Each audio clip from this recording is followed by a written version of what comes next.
With the recent retirement of Supreme Court Justice Stephen Breyer and speculation over who Joe Biden will pick to replace him, Washington, D.C. has been thrown into a media and political frenzy. Joe Biden has reaffirmed his campaign promise to nominate the first ever black woman to the Supreme Court. Whomever Joe Biden decides to nominate, she will be the first black woman, the third black person, and only the fifth woman to ever serve on the United States Supreme Court. The Supreme Court is a powerful institution in American society, but it has been consistently dominated by white men. Why have so few women and minorities served on the court? What impact has this had on the way the Supreme Court rules? A changing America in the 20th century demanded a change to the way the Supreme Court looks. Today, I will be discussing the life, legacy, and judicial philosophy of the first black person to ever serve on the Supreme Court, Thurgood Marshall. Thurgood Marshall was born in 1908 in Baltimore, Maryland. Marshall was born into a segregated society, and he lived it every day. His mother was a teacher at a segregated school, and his father was a steward at an all-white yacht club. After graduating high school, Thurgood Marshall decided to go to an all-black college, Lincoln University. At Lincoln University, his desire and fire to fight for justice was born. Once graduating college, Marshall wanted to become a lawyer, and he applied to the University of Maryland Law School.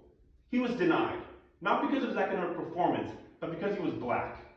At that time, the University of Maryland did not accept black students, and Marshall was determined to get his revenge. A few years later, once Marshall had obtained his law degree from Howard University, Marshall successfully sued the University of Maryland for racial discrimination against a different black applicant and forced the school to begin admitting black students. Marshall had gotten his revenge. But the fight for racial justice was not just a personal vendetta for Thurgood Marshall. He wanted to use the courts and the law to make a meaningful impact on the lives of minorities across America. From 1935 to 1961, Marshall worked with the NAACP and won a plethora of civil rights cases. According to the NAACP, Marshall would win 29 of the 32 cases he argued in front of the Supreme Court. His most famous victory was Brown v. Board of Education in 1954. Marshall successfully argued that separate but equal in public education was inherently unequal and against the Constitution. The Supreme Court agreed and outlawed segregation in public education all across America. When he left the NAACP in 1961, he became a federal judge first, then Solicitor General for the United States government, before finally breaking the racial ceiling of the Supreme Court and being confirmed as the first African-American justice in 1967. Marshall was blunt when he discussed his legal philosophy and views on the law. According to his law clerk, Deborah Rode, Marshall once said his law philosophy is this: you do what you think is right and let the law catch up. Marshall viewed the Constitution as an evolving document that reflected the evolving soul of America, and he viewed it as his job to apply it to the time, not just to the past. However, many of his colleagues throughout his time in the Supreme Court disagreed. As the court shifted right in the rightward ideology in the 1970s and 80s, Marshall found himself more isolated as a left-leaning justice on the conservative court.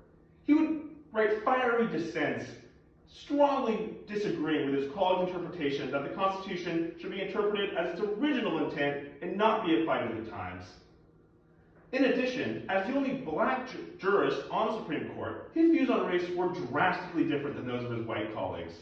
According to Juan Williams, Marshall was frustrated and deeply believed that his white colleagues could not and did not understand the impact of racism in America. Marshall grew up in black neighborhoods, he went to black schools, and had worked with black people his entire life. His white colleagues went to wealthy schools, hardly ever interacted with minorities, and lived in predominantly white neighborhoods. Marshall thought that was a big problem with how his white colleagues were viewing race in America and how they were ruling on race-based cases before the Supreme Court. After years of declining health, Marshall had to retire from the Supreme Court in 1991. 2 years later, he sadly passed away. The legacy Thurgood Marshall has left behind, both as a Supreme Court justice and as an individual lawyer, is as far-reaching as it is inspiring. He paved the way for the next generation of black activists and lawyers to look up to him and say he used the law and the courts to successfully change the way America views race and how everyone is treated. Marshall fought for every American's right to be equally protected under the law. So as the next few months of Supreme Court news come out and you hear all the squabble of who Joe Biden is nominating, it's important to remember Thurgood Marshall as he paved the way for the first black woman to be nominated. Whoever she may be, she will be highly qualified and a great candidate, but her experience as a black woman in America will shape her judicial philosophy just like it did for Thurgood Marshall. Marshall was the descendant of slaves and grew up in a segregated society. He experienced discrimination firsthand, and that made him a better justice on the Supreme Court. For 60 years of his life, he never once wavered from his ultimate goal in college to deliver equal justice under law for every American. Thank you.